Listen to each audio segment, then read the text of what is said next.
সিলেটের ভাইরা বুঝে থাকলে উত্তর দেন, কিচেনের রান্নাঘরের আগুন আর জাহান্নামের আগুন এক না? একরকম? বিশ্বনবী বলেন জুজউন মিন ৭০ জুজআন মিন হাররি জাহান্নাম। জাহান্নামের আগুন দুনিয়ার আগুনের চেয়ে কমপক্ষে ৭০ গুণ বেশি তেজওয়ালা। জাহান্নামের আগুনকে আল্লাহ নাম দিয়েছেন নারুল্লাহ। এটা আল্লাহর আগুন, নারুল্লাহিল মুকাদা আল্লাতী তাত্তালিউ আলাল আফইদা, যেটা কলিজার মধ্যে যে ধরে যায়। দুনিয়ার আগুন হাতে লাগলে হাত জ্বলে, পায়ে লাগলে পা জ্বলে। জাহান্নামের আগুন দেহের যেই জায়গায় লাগুক না কেন সাথে সাথে কলিজাটা জ্বলে ছাই হয়ে যাবে। নারুল্লাহিল মুকাদা আল্লাতী তাত্তালিউ আলাল আফইদা। জাহান্নামের আগুন গায়ে লাগলে আপনার কলিজা পুড়ে ছাই হয়ে যাবে। ওই জাহান্নামে আমরা যেতে চাই? আমরা তো সবাই মিলে নাশিদ গাইলাম, জান্নাতে আমরা একা যাব না, সবাই মিলে যাব। ওই জাহান্নাম থেকেও সবাই মিলে বাঁচার দরকার আছে না নাই? কি ভয়ঙ্কর শাস্তির বর্ণনা যে বিশ্বনবী দিয়েছেন, এত বিস্তর আলোচনার সুযোগ আমার নাই। আমি শুধু সবচেয়ে হালকা পাতলা, দ্য লাইট পানিশমেন্ট, সবচেয়ে হালকা শাস্তি কি হবে এটা বলবো। বিশ্বনবী বলেন ইন্না আহওয়ানা আহলিন নারি আযাবান ইয়াউমাল কিয়ামাতি লারাজুলুন তুদাউ ফি আখমাসি কদামাইহি জামরাতান ইয়াগলি মিনহুমা দিমাগু। জাহান্নামের সবচেয়ে হালকা আযাব কি হবে শোনো। সবচেয়ে ভারী না হালকা? সবাই বলুন, জাহান্নামের সবচেয়ে কঠিন আযাব না হালকা? জাহান্নামের সবচাইতে হালকা আযাব হলো ওই ব্যক্তির আযাব যার পায়ে দুটো জাহান্নামের আগুনের জুতা পুড়িয়ে দেয়া হবে। ওই আগুনের উত্তাপে তার মাথার মগজগুলো ভাতের মারের মতো টপ টপ টপ টপ করে বেয়ে বেয়ে পড়বে। নাউজুবিল্লাহ পড়বেন না? আচ্ছা প্রিয় সিলেট, আওয়াজ করে বলেন, এইটা যদি সবচেয়ে লাইট পানিশমেন্ট হয়, সবচেয়ে হালকা পাতলা সহনীয় আযাব যদি হয়, তাহলে ভয়ঙ্করতম আযাবের কি অবস্থা হবে? আমরা কি ওই জাহান্নামে যেতে চাই? জাহান্নামের অবস্থা এত ভয়ঙ্কর হবে, জাহান্নামের ভেতরে লক্ষ লক্ষ কোটি কোটি কাফির মুশরিককে দেওয়ার পরেও জাহান্নাম বলবে হাল মিন মাজিদ, আরো আছে নাকি, আরো দাও। কোটি কোটি কাফেরের দল, মুশরিকের দল, সীমা লঙ্ঘনকারী দল, তাদেরকে যখন জাহান্নামে ফেলা হবে, বড় বড় পাথর খণ্ড জাহান্নামে ফেলা হবে, তারপরও জাহান্নাম বলবে হাল মিন মাজিদ, আরো আছে নাকি, দাও, আরো দাও, আরো দাও। আমার ক্ষুধা নিবারণ হয় নাই। জাহান্নামে তো উত্তপ্ত হবে, জ্বলন্ত হবে, ভয়ঙ্কর হবে। জাহান্নামের এক অংশ আরেক অংশকে খেয়ে ফেলবে। আল্লাহু আকবার। ফেরেশতারাও টালমাটাল হয়ে যাবে। জাহান্নামের রক্ষী ফেরেশতারা কি করবে তারা নিজেরাও বুঝতে পারবে না। কোটি কোটি মুশরিক কাফেরদেরকে জাহান্নামে নিক্ষেপ করার পরেও জাহান্নাম ঠান্ডা হবে না, শান্ত হবে না, বলবে হাল মিন মাজিদ, আরো আছে নাকি, আরো দাও। তখন আল্লাহ তাআলার কুদরতি পা জাহান্নামের ভেতরে ঢুকিয়ে দিবেন। সুবহানাল্লাহ পড়তে পারলেন না মজা করে? কোনো কিছুতেই যখন জাহান্নামকে শান্ত করা যায় না, আল্লাহ তাআলা তার কুদরতি পা জাহান্নামে ঢুকিয়ে দিবেন। দেওয়ার সাথে সাথে জাহান্নাম থেকে আওয়াজ আসবে কদ কদ বিইজ্জাতিকা ওয়া বিকদরিক, আল্লাহ বিইজ্জাতিকা ওয়া বিকারামিক, আল্লাহ আপনার ইজ্জতের কসম, যথেষ্ট হয়েছে, এনাফ এনাফ, আর লাগবে না। সুবহানাল্লাহ বলেন। ওই ভয়ঙ্কর জাহান্নামে আমরা যেতে চাই কেউ? আমরা সব সময় ওই জাহান্নাম থেকে আল্লাহর কাছে পানাহা চাই। আওয়াজ করে বলেন ঠিক কিনা? বিশ্বনবী সব সময় আল্লাহর কাছে আল্লাহর জান্নাত চাইতেন, আল্লাহর জাহান্নাম থেকে পানাহা চাইতেন। তিনি বলতেন আল্লাহুম্মা ইন্না নাসআলুকাল জান্নাতা ওয়া নাউযু বিকা মিনান নার। আল্লাহ তোমার কাছে জান্নাত চাই, তোমার জাহান্নাম থেকে পানাহা চাই। আবার আমরা যখন দোয়া পড়ি, আমরা পড়ি রব্বানা আতিনা ফিদ দুনিয়া হাসানাতাও ওয়া ফিল আখিরাতি হাসানাতাও ওয়া কিনা আযাবান নার। আল্লাহ দুনিয়ার কল্যাণ দাও, আখিরাতের কল্যাণ দাও, জাহান্নামের আগুন থেকে বাঁচিয়ে দাও, পড়ে আমিন। ওয়া কিনা আযাবান নার মানে কি? আল্লাহ তুমি আমাদেরকে বাঁচাও আগুনের শাস্তি থেকে। এটা বিশ্বনবীর সবচাইতে প্রিয় দোয়া ছিল। নবী যখন তাওয়াফ করতেন, প্রতিটা তাওয়াফে তিনি এই দোয়াটা পড়তেন। রুকনে ইয়ামানি থেকে হাজরে আসওয়াদে যখন তিনি যেতেন, এই দোয়াটা পড়তেন, রব্বানা আতিনা ফিদ দুনিয়া হাসানা ওয়া ফিল আখিরাতি হাসানা ওয়া কিনা আযাবান নার। আল্লাহ দুনিয়ার কল্যাণ দাও, আখিরাতের কল্যাণ দাও। আল্লাহ জাহান্নামের আগুনের শাস্তি থেকে তুমি আমাদেরকে বাঁচাও। আওয়াজ করে সবাই পড়ুন আমিন। তাহলে বিশ্বনবী ওই জাহান্নামের ব্যাপারে আমাদেরকে সতর্ক করেছেন, এজন্য আল্লাহ তাআলা বিশ্বনবীর নাম দিয়েছেন নাযীর, সতর্ককারী, ওয়ার্নার। আল্লাহ বলেছেন নবী আপনারে আমি শাহিদ মানে সাক্ষ্যদাতা বানালাম, মুবাশশিরান আপনারে আমি সুসংবাদদাতা বানালাম, নাযীরা আপনারে আমি সতর্ককারী বানালাম। 4 নম্বরে ওয়াদাইয়ান ইলাল্লাহি বিইذনিহি, আপনারে আমি দাঈ ইলাল্লাহ বানালাম। সুবহানাল্লাহ পড়েন। আপনাদের মনোযোগ আছে না গেছে? মাশাআল্লাহ মনোযোগ আছে তো। আমি তো ভাবছি বোরিং হয়ে গেছে। স্লোগান দিতে মন চাচ্ছে। ওকে, স্লোগান ইজ অন।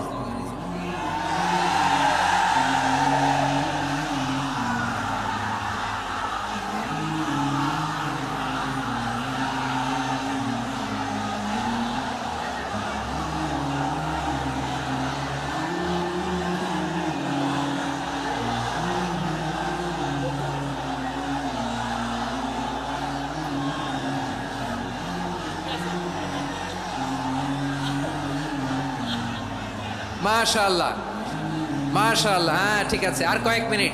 ঠিক আছে, আমার দিকে তাকাও, সাউন্ড হবে না, আমার দিকে তাকাও।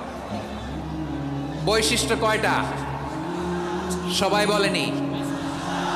5 আঙ্গুল এরকম উঁচু করে আওয়াজ করে আমাকে দেখিয়ে বলো তো বৈশিষ্ট্য কয়টা? বলে ফেলেছি কয়টা? রইল কয়টা? 4 নম্বরে দাঈয়ান ইলাল্লাহ, সবচেয়ে গুরুত্বপূর্ণ পয়েন্ট। আমার দিকে তাকাও, আমার সাথে কানেক্ট করো। অনেক কিছু বলার আছে, আমার দিকে তাকাও। দাঈয়ান ইলাল্লাহ, বিশ্বনবীকে আল্লাহ তাআলা দায়ী করে পাঠিয়েছেন।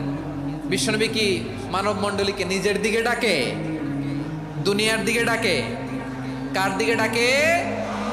দাঈয়ান ইলাল্লাহ বিইذনি, আল্লাহর আদেশে আমি আপনাকে দায়ী করে পাঠিয়েছি। বিশ্বনবী মানব মণ্ডলীকে আল্লাহ তাআলার দিকে ডাকতেন। আল্লাহ তাআলা বলেন, ومن أحسن قولا ممن دعا إلى الله وعمل صالحا وقال إنني من المسلمين। তার চাইতে ভালো কথা, শ্রেষ্ঠ কথা, কল্যাণকর কথা আর কার হতে পারে যে মানুষকে আল্লাহর দিকে ডাকে, সৎ কর্ম করে আর বলে আমি হলাম মুসলমান। সুবহানাল্লাহ বলেন।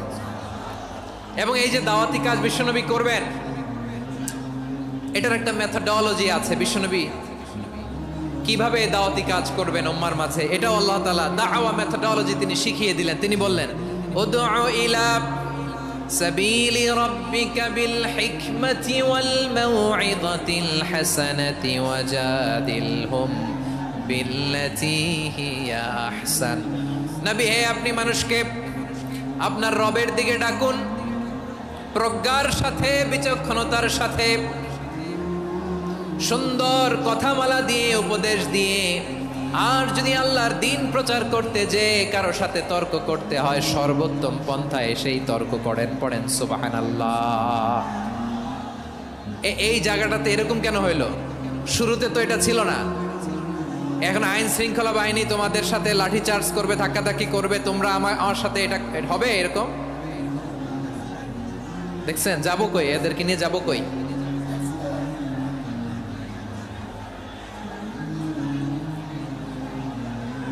তোমরা তো ব্যথা পাবা, ব্যথা পাবা তো। বসো না, বসো না, সবাই বসতে পারলে তোমাদের কি? বসো বসো। এটা এটা এটা আমি এখন পরিকল্পিত কিছু হতে পারে এই ধারণাও করতে হবে আমাদের। লক্ষ লক্ষ মানুষ বসে আছে, তোমরা একটু শান্ত হবা না? হ্যাঁ বসো। আর 2টা মিনিট একটু কোঅপারেট করো। 2 মিনিট, 2 মিনিট একটু কোঅপারেট করো। জি জি পুলিশ ভাইরা, হ্যাঁ আস্তে আস্তে, জি বসে বসে যাবে। হ্যাঁ ঠিক আছে, 2 মিনিট, 2 মিনিট। এই বিভাগে আমার আর আসা হবে না, আমি একবারই তো আসলাম। সো যা বলার তো আমি এখনই বলতে হবে, এমন না যে আমি আবার সুনামগঞ্জে আসবো, হবিগঞ্জে আসবো। খুবই গুরুত্বপূর্ণ কয়েকটা কথা আমি রাখবো তোমাদের সামনে। বসো, শেষ করে দিব। এই তো আর 10 মিনিট সময় আছে আমার হাতে। বসো। মাশাআল্লাহ, এই ঠিক আছে, বসো বসো বসো। প্রিয় ভাইয়েরা, উদউ ইলা সাবিলি রাব্বিকা বিল হিকমা, আমরা হিকমতের সাথে দাওয়াতি কাজ করতে চাই। হিকমা মানে কি? হিকমা মানে হচ্ছে knowledge plus common sense equals to হিকমা। আল্লাহর দেয়া কোরআন সুন্নাহ এবং আপনার কমন সেন্স দুইটাকে একসাথে মিক্স করলে এটা প্রজ্ঞা হিসেবে রিফ্লেক্ট করে। শুধু কোরআনের আয়াত মুখস্থ করলেই হবে না, হাদিস মুখস্থ করলেই হবে না, এটা কিভাবে উপস্থাপন করতে হবে সেটাও জানার দরকার আছে না নাই? কি বলতে হয়, কতটুকু বলতে হয় সেটাও জানার দরকার আছে না নাই? সেটার নাম হচ্ছে হিকমা, প্রজ্ঞা। এই প্রজ্ঞার সাথে বিচক্ষণতার সাথে আমাদেরকে দাওয়াতি কাজ করতে হবে। বিষ্ণু ইসলামের দাওয়াতি কাজের পন্থা দুই একটা শেয়ার করে আলোচনার ইতি টানবো ইনশাআল্লাহ। হ্যাঁ, পেয়েছি। আর হাত দেখানো লাগবে না, বসো। আমি মেহেরবানি করে ড্রোন কাভারেজ আপাতত বন্ধ করতে বলবো, আপাতত সরিয়ে ফেলেন। ড্রোন দেখলেই সবাই হাত দেখায়। হ্যাঁ, চলে যাক, আমার দিকে তাকান। মাশাআল্লাহ, এই তো ঠান্ডা হয়ে গেছে। হ্যাঁ, এদিকে তাকাও। আমার প্রিয় ভাইরা,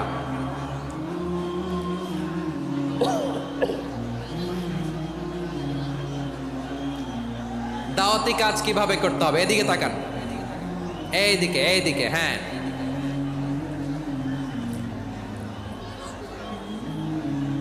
এইদিকে তাকান, এইদিকে। ঠিক আছে, দাওয়াত দিতে হবে গ্রাজুয়ালি। তাকিয়েছেন আমার দিকে, তাকিয়েছেন সবাই? মাশাআল্লাহ, ভেরি নাইস অডিয়েন্স, মাশাআল্লাহ। গ্রাজুয়ালি দাওয়াত দিতে হবে, একবারে সব না। অনেকে নতুন দিনে ফিরে আসে, আজীবন খারাপ কাজ করেছে, অন্যায় অবিচার জুলুম করেছে, তার জন্য দিনে ফেরার রাস্তা খোলা আছে না নাই? সে যখন ইসলামে আসে একবারে আপনি সব চাপিয়ে দেবেন না। নতুন কেউ দিনে ফিরেছে, ইসলাম মানতে চায়, আপনি যদি বলেন তোর 5 ওয়াক্ত নামাজ পড়তে হবে, রোজা রাখতে হবে, তাহাজ্জুদ পড়তে হবে, তোর দাড়ি নাই কেন, তুই তো জাহান্নামে যাবি, এরকম অনেকে বলে কি বলে না? বলা যাবে না, এগুলো বলবেন না। দাওয়াত দিতে হবে গ্রাজুয়ালি, ধীরে ধীরে মানুষকে বোঝাতে হবে। এটা কি কোরআনের মাজলিসের পরিবেশ হইল?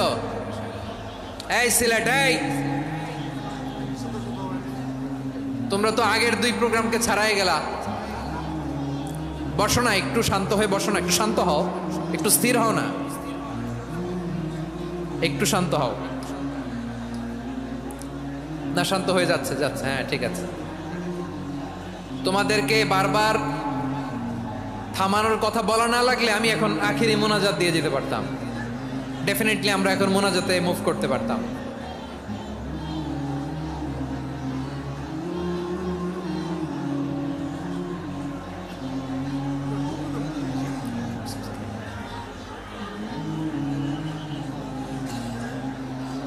পুরো লক্ষ মানুষ, আমি তো দেখতে পাচ্ছি কত লক্ষ লোক হয়েছে একটা জায়গায়, কোনো সমস্যা নাই। এখানে কয়েকশো ছেলে পেলে এই ধাক্কা ধাক্কি।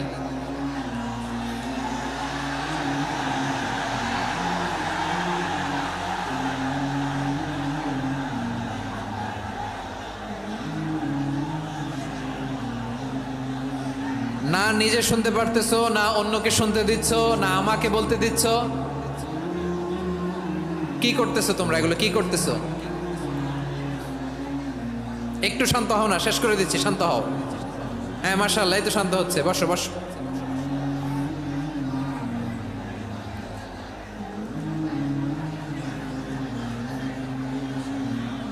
ঠিক আছে, হ্যাঁ ঠিক আছে। না, শান্ত হয়ে যাবে, মাশাআল্লাহ। হ্যাঁ, অথবা যে যেভাবে আছো দাঁড়িয়েও তো আমরা ওয়াজ শুনি, তাই না? দেখা লাগবে, এটা জরুরি। আরে মোবাইলের মধ্যে তো নাম লিখে সার্চ দিলেই সবাই দেখা যায়, ঠিক কিনা?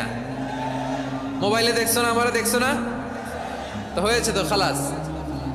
বসার জায়গা পেলে বসো, না পেলে দাঁড়াও, দাঁড়িয়ে শোনো। হ্যাঁ, থাকো, এইভাবে থাকো, খালাস। কয়েক মিনিট একটু থাকো। আলহামদুলিল্লাহ, হ্যাঁ, অনেক শান্ত হয়েছে। না আর মাশাআল্লাহ, হ্যাঁ, পরিবেশ অনেক সুন্দর হয়েছে এখন। ঠিক আছে, আইন শৃঙ্খলা বাহিনীর ভাইরা, এই যে পুলিশ ভাইরা, আর কিছু বলার দরকার নেই। আমার দিকে সবাই, আমার দিকে। পুলিশ ভাইরা, এনাফ। হ্যাঁ, ঠিক আছে। একবারে ইসলামের সব মানুষ মানতে পারে না। আপনারা কি জানেন মদের হারাম হওয়ার বিধান একবারে আসে নাই? প্রথমে বলা হয়েছে মদে কিছু উপকারও আছে ক্ষতিও আছে, তবে উপকারের চেয়ে ক্ষতি বেশি। সাহাবারা সাবধান হয়ে গেল। এরপর বিধান নাজিল হলো, তোমরা নামাজে যাওয়ার আগে মদ খেও না।